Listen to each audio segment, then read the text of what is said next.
political cartoons, and caricature are a rather recent art form, which freed away from the classical art by exaggerating human feature and poking fun at its subjects. Such art genre and technique became a part of the print media as a form of social and political commentary, which usually target persons of power and authority.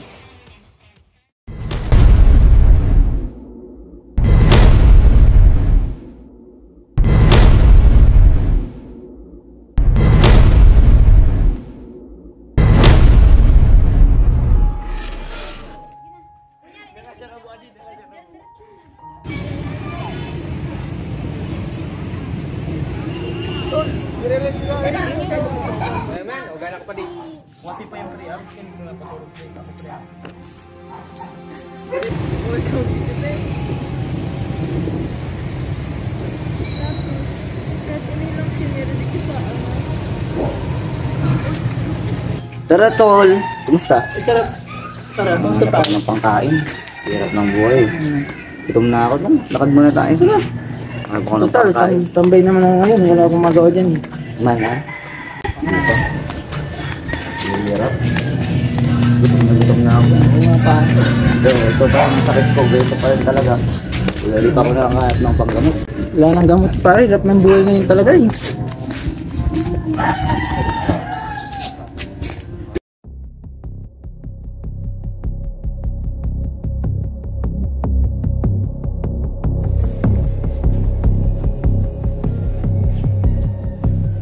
Pwede nga ata dito pangkain tol. Pare, pwede mo yung pare. Sige, lugod ka na sa kanto. Dito.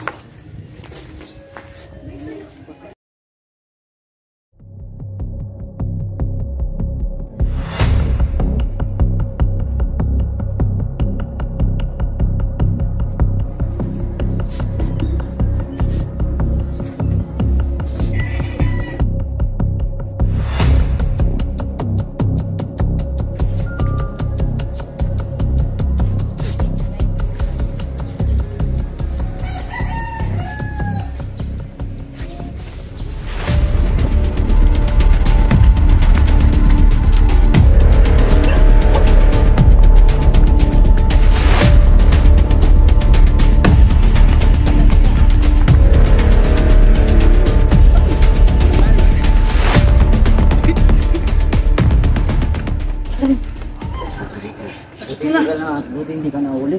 Tayo pa rin. Meron tayong dilata. Pasok.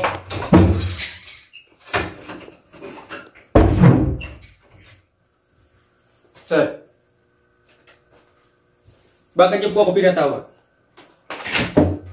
Bago sagutin na yung tanong, Mr. T1 Gregorio. Kamusta naman ang araw ngayon? Mabuti naman, sir. Di ba matagal-tagal ka na sa posisyon mo? Opo, sir. Gusto mo bang umangat sa iyong posisyon? Oo naman, sir. Kung gayan, may ipapakita ko sa iyong dalawang larawan.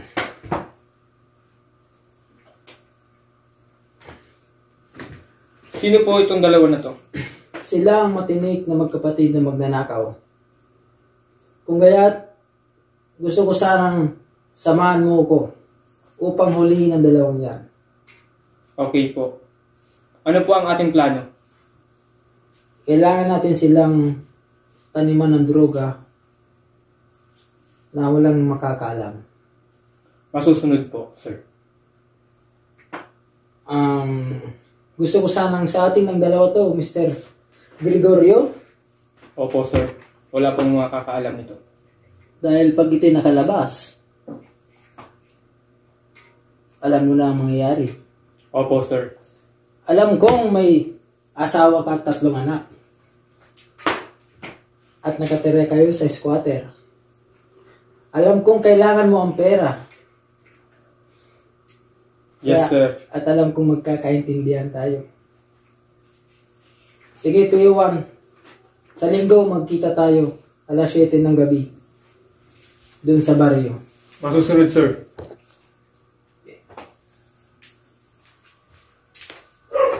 Tol,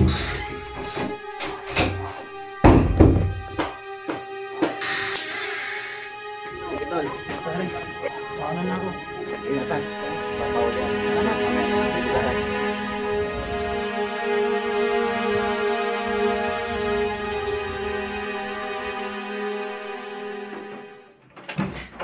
Tol, kain tol.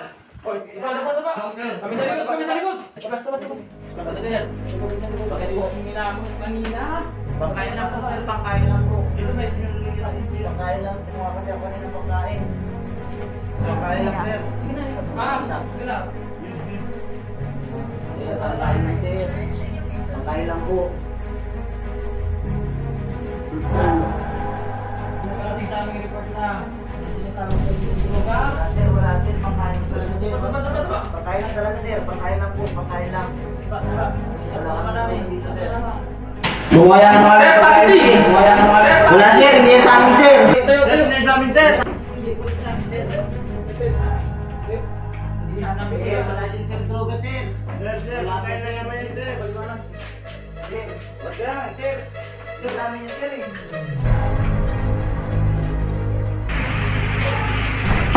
Hoy! Sir, wala naman ako, sir. Wala naman kami ginawa, sir, ah.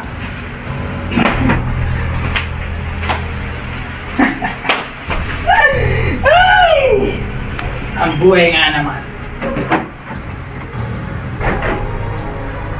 Sir, baka naman ako, sir. Kilala ko ang pamilya mo, Sanchez. Mag-usap tayo ng dalawa. Pagkain lang naman, sir, kinuha namin, ah. Walang problema ang pagkain, pare. Negosyo ang pinag-uusapan natin dito. Gusto ko lang sabihin sa'yo na ikaw ang umaming dalawang magkapatid na sa iyo talaga ang droga. Bakit niyo, sir, ginagawa ito sa amin, sir? Wala ka nang magagawa, sabi. Gis ng ulo mo ah! Hindi ka makaintindi? Sir, pakulong na kami, sir.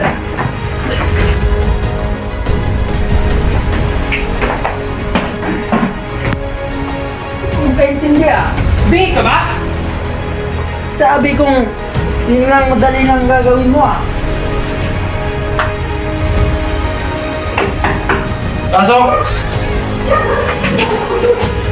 Bakit? Ano yun? Ito na sir ang katibayan na inaamin niya ang kanyang nagawang kasalanan. Opo ka.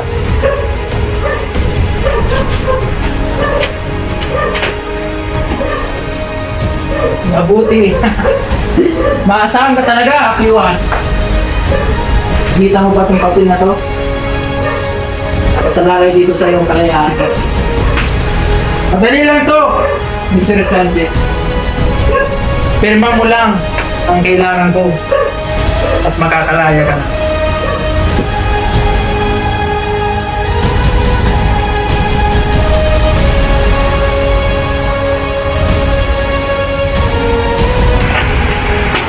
Ito ang ballpen. Okay. Ikaw nang bahala.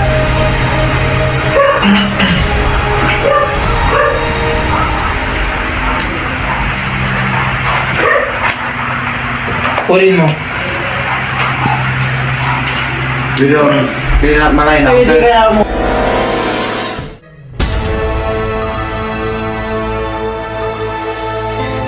Bitawan mo! Wala sir! Makapatayin ko yan!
Mga anak, may gustong sabihin sa inyo ang inyong ama.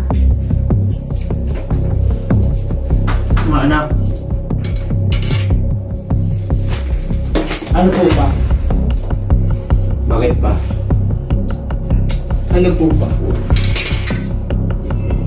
Gusto kong pumasok kayo sa politika. Ha? Bakit pa? Batid, bakit kaya tayo pinapasok ni Papa sa politika? Bakit kaya kapatid? Ganito kasi mga anak. Ayokong mawala ang apelyido po sa politika. Kung yan ang nais niyo aking ama, susundin namin. Mabuti kung ganyan.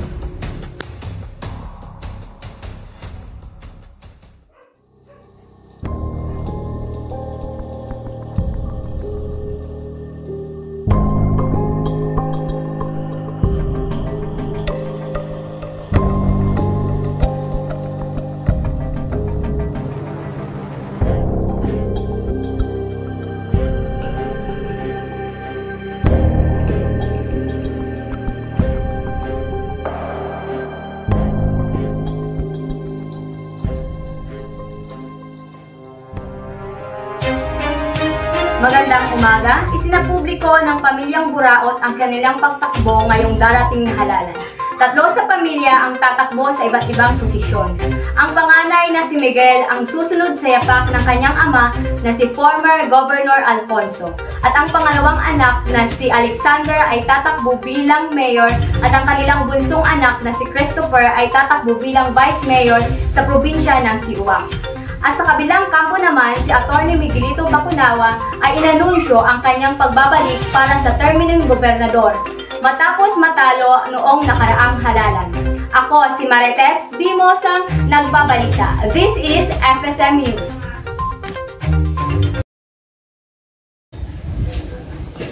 Uy, Marites! Oy Mare, napanood mo ba yung balita? Ang alin? Yung mga Buraot, pamilyang Buraot tatakbo na naman daw. Yung tungkol sa eleksyon na sila ulit ang tatakbo dito sa probinsya natin? Magpamilya, silang buong pamilya, tatakbo na naman sa eleksyon. Hindi pa sila nagsasawa? Ay nako, alam mo kayo, hindi na ako magtataka bakit hindi umuna ditong probensya natin. Kaya nga, payaman sila ng payaman, wala silang nagawa para sa gobyerno natin. Kaya nga hindi tayo umuunlad, di ba? At alam mo ba, ang daming namamatay dito sa atin na hindi nakakamit ang Ay, hustisya. oo nga, Mare. Simula nang maupo yung ama nila, walang hustisya sa probinsya Ay natin. nako, kaya nga hindi na ako nagtataka. Tatakbo sila ulit. Ako, malulugbok na naman tong probinsya natin to. Wala nga, payaman sila ng payaman. Kaya nga hindi tayo umuunlad eh. Wala, lagi silang kurap, patayan, Tama. at marami pang iba. Ay nako, kaya kung ako sa'yo, Mare, huwag mong iboto yung mga pamilyang Buraot At sino na yan. naman sabi sa'yo iboboto ko sila? Ay, naku. Kailangan natin mabago ang sistema dito sa Pilipinas. Kailangan natin alisin ang political dynasty. Ay nako, Mare. Ay ano, Mare, nangangamoy na yung sige na, sinain ko. Mare. Bye-bye! Anak, pumunta ka muna dito sa opisina at meron tayong pag-uusapang problema. Ayun na. Sige. Bakit niyo ako tinatawag aking ama? Mabu ka, anak.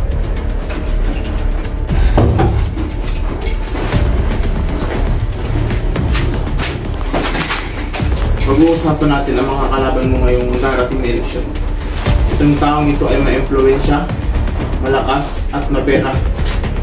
Ang tinutukoy mo ba, ama, si Atty. Bacunawa? Oo, anak. Ito ang kanyang litrato. Gusto kong ipatumba mo yan. Para wala akong kalaban.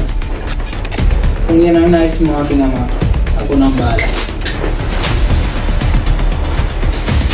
Rodrigo, papuntahin mo dito si Rafael at may iuutos ako sa kanya.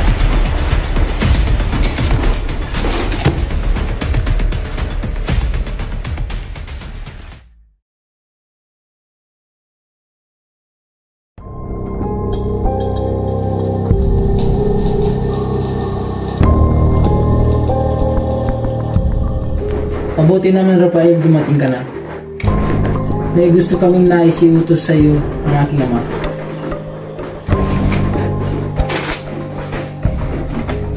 1,000,000 yan para sa pagpatay mo kay Atty. Bacunawa. Tignan mong larawan. Ikaw na ang bahala pumatay upang ako na ang siguradong uupo sa aking trono bilang gobernador. Siguro naman, madali mo na yung patayin. Masusunod, boss.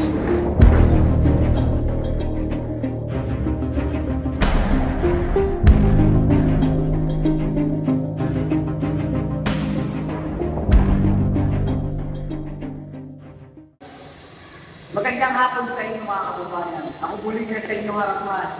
Si Atty. Rico Bacunawa na naghihili sa iyo ng tulong na sa natin ang korupsyon na nanggagaling sa pamilya Burao.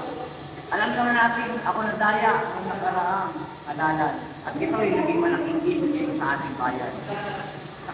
Sa bayan nating Tiwak, pusain natin matanggal ang pamilya ng dinastiya. Yan ang kailangan natin pusain. Lalo-lalo na dito sa ngayong taon. Patayin mo na.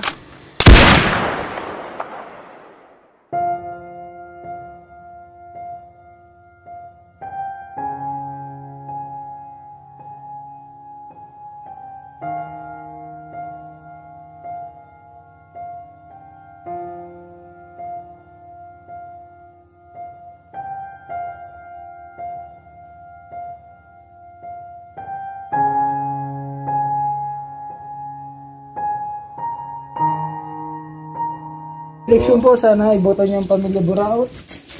Pamilya Buraot po. Sana po maasahan namin kayo.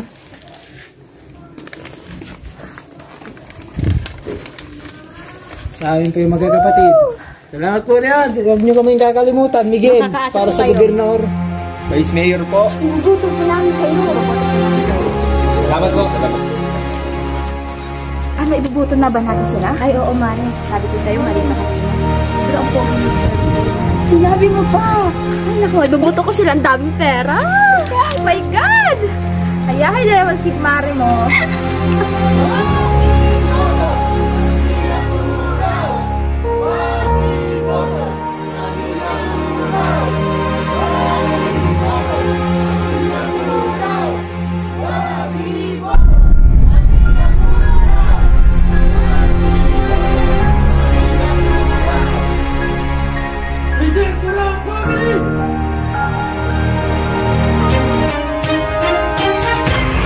Patay ang isang kandidato sa pagka-governor na kinikilala sa Atty.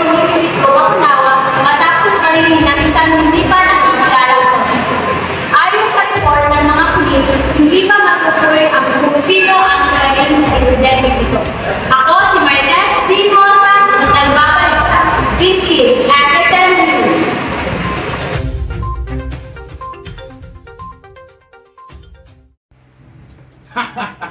Masayang masaya ako nak sa pagkapanalo nyo. Maraming salamat, aking ama. Salamat na. Tayo na maghahari sa lugar na to. Kapatid. Wala nang problema sa atin. Nalulunod sa pangangamba, puno ng baga, pasuko ka na.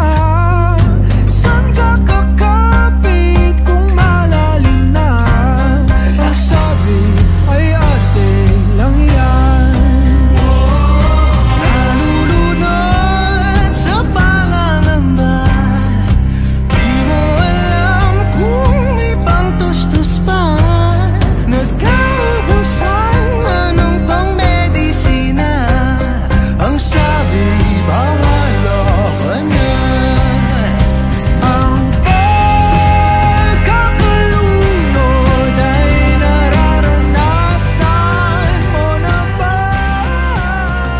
Sana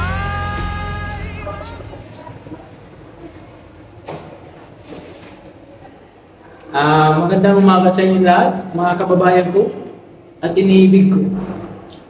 Ako ay nagpapasalamat sa aking pamilya at sa aking Panginoon. Una sa lahat, gusto kong pasalamatan ang aking ama na si Senator Alfonso Burao at sa aking pangalawang kapatid na si Mayor Alexander Buraot at ang aking Vice Mayor na si Christopher Buraot. Naway, asahan niyo ang aking pagtulong sa inyo sa bawat problema na darating sa ating lugar, sa ating bansa. At bigyan niyo pa ako ng maraming oras para may pakita ko sa inyo aking kakayahan. At pinapangako ko sa inyo na malulutas na sa ating bansa ang mga problema gaya ng pagpatay, korupsyon, at lalong-lalo na sa ating gobyerno na kung saan ang mga mahirap ay di masyado nabibigyan ng pansin. Kung kaya ang aking huling sasabihin sa inyo ay kung ano man ang sinimula ng aking ama ay aking ipagpapatuloy. Mabuhay!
Loy-loy lang ka, loy-loy. Hanggang mailing ka. Loy-loy. Loy-loy. Putik na, magayon ako. Sige, 1, 2, 3, go.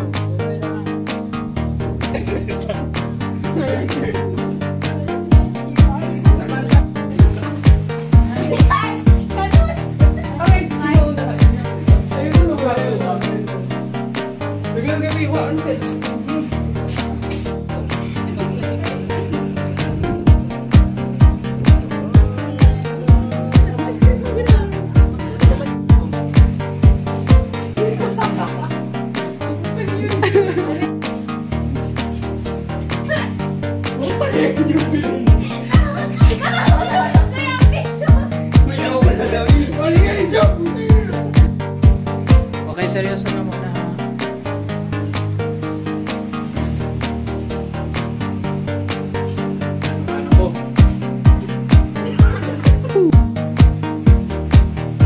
Kalma, kalma.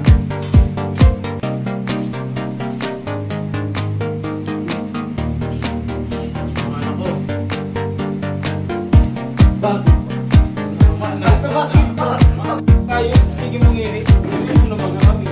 Di matapos na. Masingil pa muna. Behind the scene. Ito sa may tago nga. Sige daw, sige daw. Ayan, at lang, ayan.